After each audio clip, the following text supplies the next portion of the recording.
안녕하십니까. 권순장의 브릿지 권순장입니다. 아파트 사이클 연구소 이현철 소장님을 옆에 지금 모시고 있는데요. 반갑습니다. 네, 안녕하세요. 제가 이 소장님을 만나 뵙는다고 그래서 여러 가지 영상을 찾아보니까 네. 요즘 그냥 거의 댓글로 작두 타신 그리고 현자, 현인 뭐 이런 댓글을 제가 굉장히 많이 봤거든요. 네. 그래서 왜 그러지라고 했더니 벌써 1년 전쯤부터 네. 부동산을 올해는 좀 조심해야 된다라는 말씀을 이렇게 꾸준하게 네, 해와셨던 걸로 제가 봤습니다. 그래서 와, 어떻게 그렇게 예상을 하셨는지 또 논리적 근거나 이런 부분들이 좀 궁금해서 일단 거기서부터 시작을 했으면 하는데요. 사실은 지금은 이제 댓글에서 조금 이제 반응이 좀 바뀌었다라고 해야 될까? 좀 이제 좋은 댓글들이 많아졌고요. 사실은 옛날만 해도 거의 욕이 대부분일 정도로 이제 제가 좀 약간 일찍 얘기를 하거든요. 네네네. 시장이 변하기 전에 일찍 얘기를 하니까 이제 시장 참여자들이나 뭐 영상 보시는 분들 입장에서는 시장이 아직 지금 그대로인데 지금 막 계속 오르고 무슨 뜨거운데. 이게 어떻게 변하냐 이런 이제 논조의 댓글들이 굉장히 많았었죠. 좀 제가 미리 말씀드릴 수 있는 거는 이제 부동산 시장에 대한 연구를 개인적으로 굉장히 많이 했는데 저도 원래는 이제 옛날 이론, 지금은 제가 그냥 옛날 이론이라고 표현을 하고는 있지만 지금 이제 대세인 이론을 가지고 저도 부동산 시장을 파악한 적이 있었습니다. 그걸 가지고 시장을 파악을 할 때 일관성이 없다라는 걸 제가 느낀 거예요. 대세라 하면 예를 들면 인구, 금리, 그렇죠. 그다음에 지금 분양, 사람들이 이제 지금 기본으로 알고 있는 이제 공급 요인은 입주 물량, 그리고 수요라는 건 이제 적정 수요라고 이렇게 표현하고 일반 경제학에서 나오는 일반 수요 공급 이론. 그렇죠. 그다음에 여기에 많이 영향을 미치는 게 이제 인구, 일자리, 그다음에 경기, 그다음에 금리 이런 것들을 이제 기본이잖아요. 그래서 이런 것들을 다 적용을 해봐서 했을 때 사실은 시장에 일관성이 있어야 이게 이제 아주 기본적인 요인이 되는 거잖아요. 근데 대입을 해보고 어느 순간에는 맞다가 또 과거에 이런 상황에서는 어떻게 됐을까 궁금해서 찾아보면 또 다른 상황이 벌어지고 아니 그러면 이게 주요 요인이 아닌 게 아닌가 이제 이런 생각이 들었던 거죠. 그래서 저는 과감하게 이제 일관성이 없는 요인들은 다 이제 제꼈어요. 제끼고 다른 요인이 뭘까를 굉장히 이제 많이 파악을 했었습니다.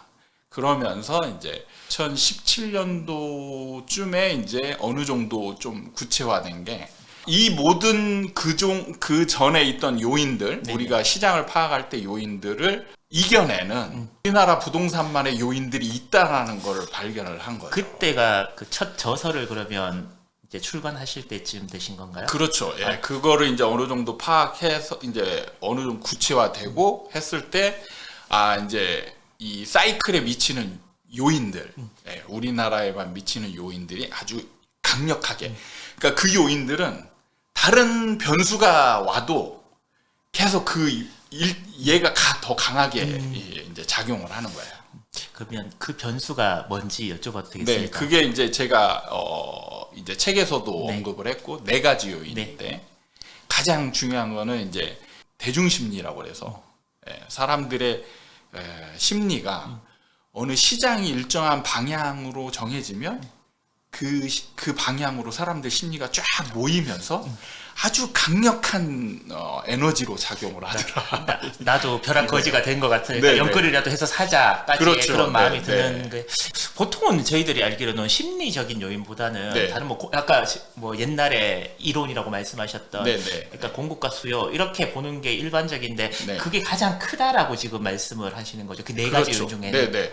왜 그러냐면 저는 현장에서 너무 그걸 많이 직접 사람을 대하면서 겪은 거예요. 2005년도부터 이렇게 이제 부동산을 하긴 했는데 가장 이제 심하게 느낄 때는 제가 이제 일을 본격적으로 많이 집중적으로 할 때가 이제 가장 바닥이라고 생각하는 한 2010년부터 이제 한 2015년 사이에 제가 이제 분양 일을 하면서 사실 중개사 일을 할 때는 사람들을 상담할 일이 사실 많지 않아요. 팔고 사고만 하면 되니까. 근데 이 분양 일을 하면서 하루에도 수십 명씩 막 이렇게 상담을 하다 보니까 뭐 예를 들면 금리가 막 떨어지고 있어요. 그러면은 야, 이 사람들을 좀 우리가 일반적인 경제학 이론이나 아니면 우리가 알고 있는 상식으로 보면 이제 집을 사야 될 수도 있는데 이분들은 그런 고민은 아예 일도 없는 거예요. 고민이 일도 없어요. 그냥 전혀 영향이 없는 거예요. 그 금리가 좀 싸지면 어때? 이게 아니고 집값이 그냥 올라가냐 내려가냐에 완전 집중되어 있는 거예요. 그래서 왜 금리나 이런 것들이 영향을 안 줄까? 이런 것들을 이제 연관성이나 이런 걸 고민을 해봤죠. 근데 이게 이론적으로 증명이 되는 거예요. 예를 들면 우리나라 집값은 움직일 때 이 금리로 인한 손실이나 이득분보다 훨씬 크게 움직이거든요. 가격폭이 엄청나게 오른다는 말씀이시죠? 그렇죠. 그러니까 만약에 예를 들어서 상승장에서 금리가 막 오르고 있어요. 그러면 사실 하락 요인이잖아요. 예, 그렇죠. 하락 요인인데 시장에서 느끼는 걸로는 금리가 올라봤자 지금 시장에서 1억, 2억씩 올라가는데 이게 뭐 얼마나 나한테 손해야. 그러니까 별거 아니다. 사람들은 그때 어떤 행동도 나타냈냐면 이금융권 가가지고 일종의 사채를 얻어가지고 집을 샀어요. 이게 금리 올라가는 것보다 더 많은 금리를 주고라도 지금 대출을 얻겠다 이거잖아요. 그러니까 그건 왜 그렇게 나타나냐면 집값 올라가는 게 시장에서 사고 나서 1년 지났더니 몇 억이 올랐더라. 심지어는 뭐 몇십억이 올라가고. 이러니까 이거를 상쇄하고도 남는 거죠. 그러면 이제 대중 심리가 가장 크고 그 다음에 또 어떤 영향이? 제가 이제 그 아까도 바닥권에서 굉장히 고민을 할 때 그때도 옛날에 증시이론이나 이런 걸 보면 이제 바닥권에서 올라가려면 대량 거래가 일어나야 되고 뭐 이런 게 있잖아요. 저도 현장에 있을 때 대중 심리가 이렇게 지금 하락으로 이렇게 포커스가 맞춰져 있는데. 아무도 살 것 같지 않아요. 상담을 해보면 이 사람들은 집을 안 사는 거예요. 살 것 같지도 않고 계속 떨어질 것 같다는 거예요. 야, 그러면은 진짜 안 올라가는 거 아닌가. 그래서 주변 분위기는 영원히 안 올라갈 것 같은 분위기가 형성되어 있어요. 2010년에서 15년 정도까지 기간을 말씀하시는 그런데 거죠? 신기하게 집값이 올라가는 거예요.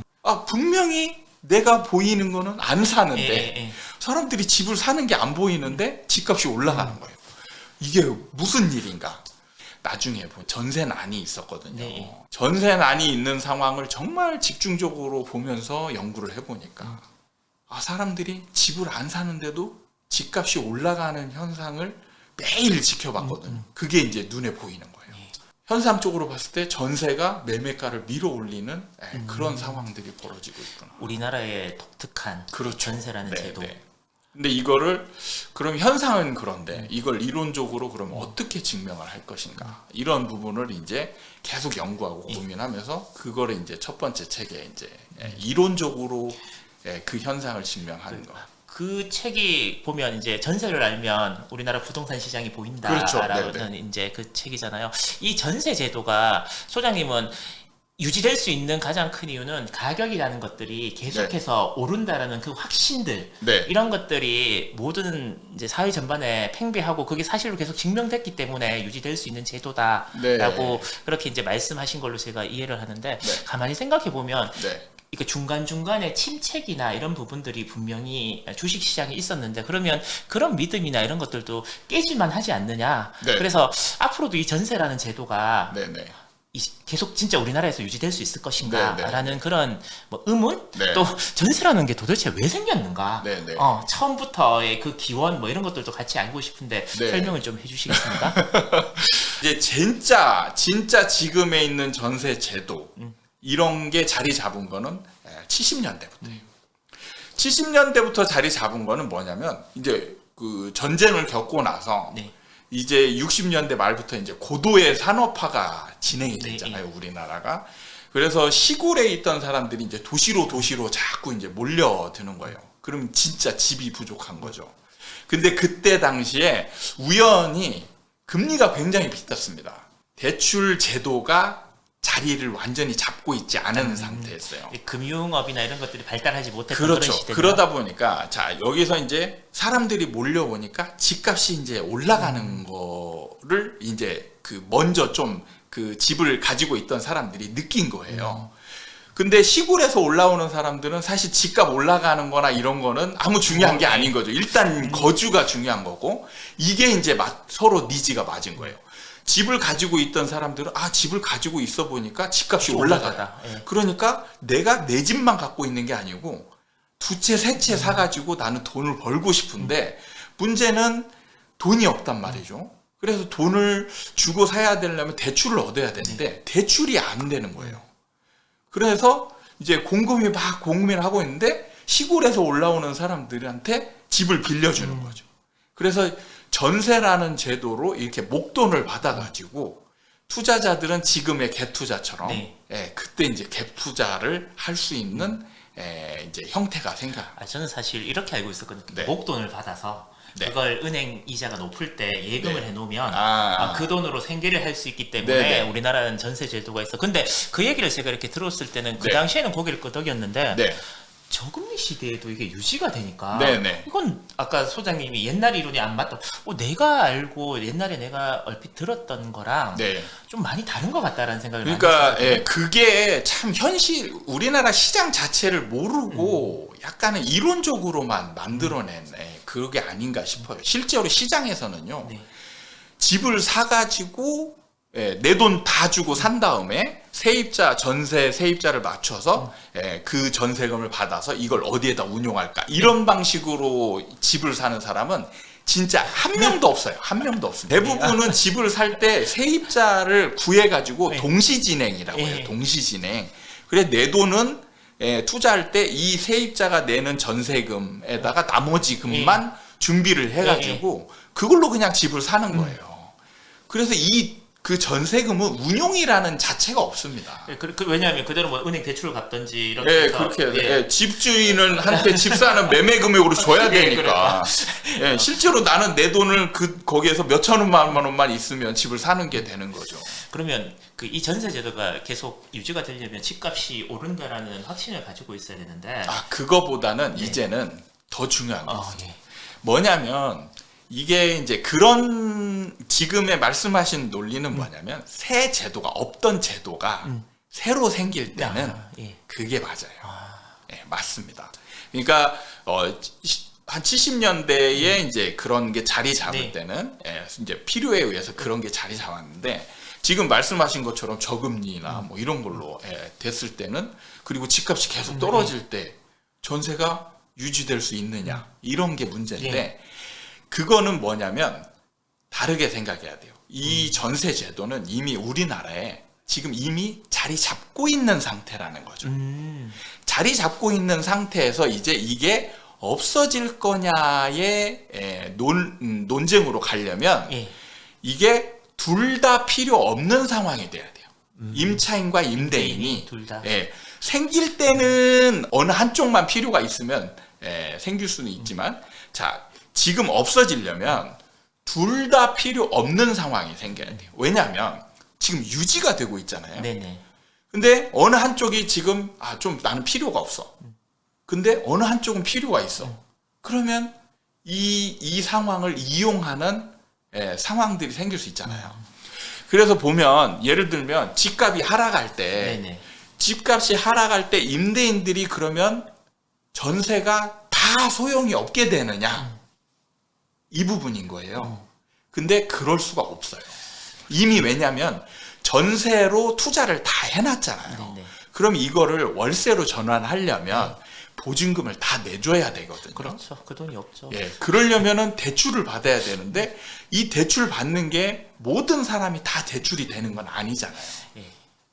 예를 들면 요즘 같은 경우는 이제 소득에 대한 그 이자를 갚을 수 있느냐 여부, DSR, 그런 것들이 강하게 적용되잖아요. 그래서 소득이 없는 사람은 집이 있어도 대출이 안 나오거든요. 옛날에는 사실 담보만 있으면 막 대출을 하던 시기가 있었어요. 근데 요즘은 소득이 아예 없으면 대출이 안 나옵니다. 집을 담보로 해줘도 안 나와요.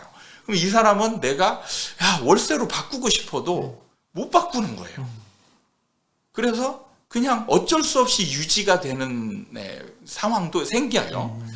근데 임차인 입장에서 보면 사실 지금 금리가 이제 계속 올라가고 있으니까 임차인 입장에서는 월세가 조금 더 이제 나은 상황으로 가잖아요. 네네. 근데 금리가 어느 정도 안정된 상황이 되면 임차인 입장에서는 전세가 무조건 더 좋아요. 월세보다는. 그러면 임차인은 일반적으로 전세가 선호되는 물건이란 말이죠. 그렇기 때문에 임대인이 모든 사람들이 다 이 전세를 포기하는 상황이 될 수가 없기 때문에 임차인은 전세가 있으면 무조건 그쪽으로 가는 거예요. 그래서 나중에 되면 오히려 전세난이 생기는 상황으로 바뀌는 거예요. 이미 다 자리가 잡혀져 있고 누군가에게는 필요하고 또 이미 대중적으로 그것들 다 받아들이고 그렇죠. 있는 상황에서 어느 날 갑자기 야 이거 우리나라에만 있는 거야. 예. 없애고 다 이제 월세로 돌려야 되는 그런 시점이야. 네네. 그렇게 얘기를 한다 그래서 그게 선뜻 빨리 막 바뀌거나 쉽게 바뀔 수 있는 것 같지는 않거든요. 그렇죠. 그러면 하나씩 더 붙여갖고 네. 선분양, 후분양 이렇게 얘기를 많이 하는데 네네. 그러니까 선분양 계급도 예. 우리나라에만 있는 것 네, 같다라는 얘기를 하거든요. 네네. 그럼 이것도 그러면 우리나라는 계속해서 이렇게 가야 되는 건가요? 아니면 이것도 바뀔 가능성이 없나요? 바뀔 가능성은 저는 거의 제로에 가깝다고 봐집니다. 그래서 이런 거는 저는 이제 그 시장의 흐름에 따라서 네. 지금 말씀하신 두 가지 명제들 있잖아요. 선분양과 후분양과 전세가 유지될 거냐 하는 논제는 항상 싸우듯이 논쟁이 벌어지거든요. 네. 근데 저는 이게 아주 정말 무의미한 논쟁이라고 생각해요. 왜냐하면 이게 논쟁을 했을 때 실현 가능성이 있느냐 여부가 중요하거든요. 실현 가능성이 없는 거는 그냥 이상일 뿐인 거예요. 그냥 말싸움일 뿐인 거지 현실적으로 일어나지 않는 일을 그러니까 그거를 기우라고 하죠. 기우. 예. 하늘이 무너질까 그게 두려워서 계속 그 하늘이 무너지는 상황을 전제해 놓고 우리는 어떻게 대응을 해야 될 것인가 이런 논의를 하는 것과 거의 진배 없는 거예요. 저도 이제 선분양 제도가 문제가 정말 많아요. 그래서 이론적으로 가면 후분양이 필요해요. 필요한데 과연 후분양으로 가는 과정에서 이게 문제 없이 그 다음에 이게 일관성 있게 추진이 쫙 돼가지고 후분양을 자리를 정착을 할 것인가 저는 불가능하다라고 그래요? 봅니다. 왜 불가능할까요? 이게 이제 가장 중요한 문제는 건설사의 일종의 그 생태계거든요. 그러니까 DL 대림건설 본사입니다. 그러니까 건설사는 저는 그렇게 생각을 해요. 모든 생명체 일종의 이제 법인도 이제 일종의 그 만들어진 가공의 생명체잖아요. 네, 법인 생명체죠. 그러니까 생명체들은 그 현재 처해 있는 생태계 환경에 가장 잘 적응해 있다라고 생각을 해요. 그럼 우리나라 건설사들은 지금 선분양 제도에 최적화되어 있습니다. 최적화되어 있어요. 이게 후분양으로 가려면 건설사들이 이제 자기 자본을 확보를 먼저 어마어마하게 해야 돼요. 그래서 먼저 이 건물을 아파트를 먼저 이제 지어놓고 분양을 해야 되는 거잖아요. 근데 지금 후분양으로 가는 과정에서 그거를 온전하게 수행할 수 있는 건설사가 얼마나 될까? 이런 부분하고 저는 또 다른 문제가 있는데 저는 이제 분양을 해봤잖아요. 네네. 선분양 제도에서의 분양과 후분양 제도에서의 분양은 어떤 게 쉬울까요? 저 개인적인 네. 저는 우리나라 맨날 그러거든요. 우리나라 사람들이 참 특징이 있는데 네. 신차도 차도 안 보고 카탈로그 보고 사고 예. 집도 모델하우스가 보고 사서 이미 거기에 적응이 돼서 그런지 네. 뭐 예를 들면 그랜저 신형이 조만간에 나온다고 알고 있는데 막 예약 받으면 막 사잖아요. 네. 카탈로그 보고 그래서 우리나라 사람들한테는 익숙해진 게 제 개인적인 생각에 선분양이 쉽지 않을까라는 생각을 훨씬 쉽습니다. 저는 이 두 가지를 다 경험을 했거든요.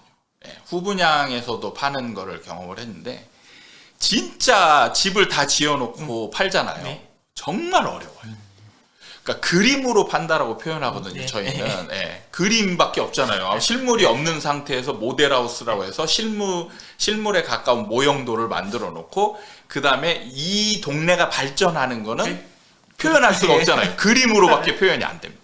그래서 그림으로 이렇게 내놓고 내가 말을 상담사가 얼마만큼 이 사람한테 설득력 있게 얘기하느냐에 따라서 그림이 이 사람 상대편은 그림이 무궁무진하게 막 그려지거든요. 근데 이게 물건이 현실화되잖아요. 이 말이 필요가 없어요. 이 사람들이 집을 직접 가서 보고 유불리 따져보고 불리한 거는 정말 심각하게 이 사람 안 좋게 생각한단 말이에요.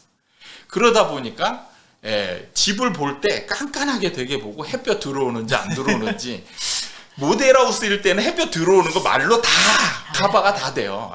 말로 다 커됩니다. 근데 현실적으로 예를 들면 동양인데 동양이면 오후에 오잖아요. 이 집에 해가 하나도 안 들어와 있습니다. 그러면은 맨날 이 집 좋다라고 설명해봤자 여기는 해가 안 들어오네.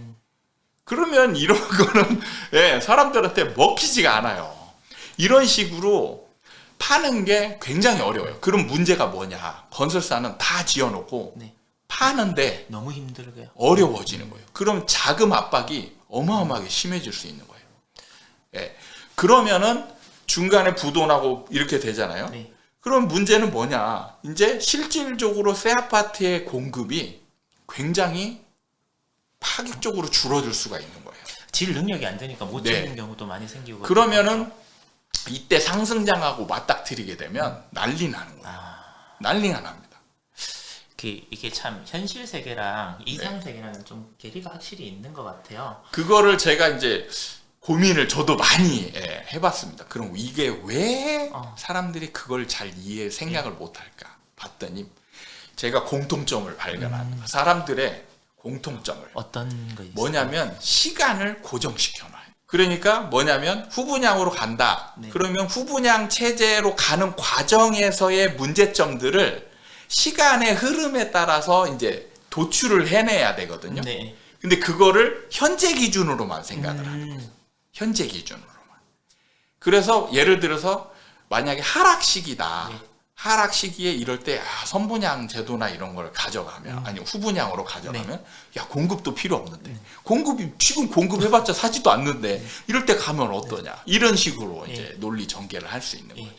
그러니까 이게 뭐냐면 시간을 고정시켜 놓고 그래서 지금 그 전세제도 없어지냐 이런 문제도 제가 들어보잖아요. 시간을 딱 고정시켜 놨어요. 금리 인상만 계속되는 상황이 전제되어 있는 거예요. 수십 년 동안.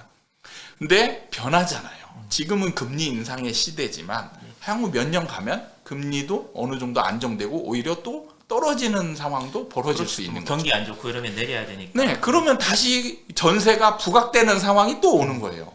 그리고 금리가 인상되는 상황이라고 해도 어떤 상황이 벌어지냐면 지금은 월세로 가잖아요. 월세가 인기 좋아지면 자 월세가 그대로 있을까요? 또 변하겠죠. 월세가 올라갑니다.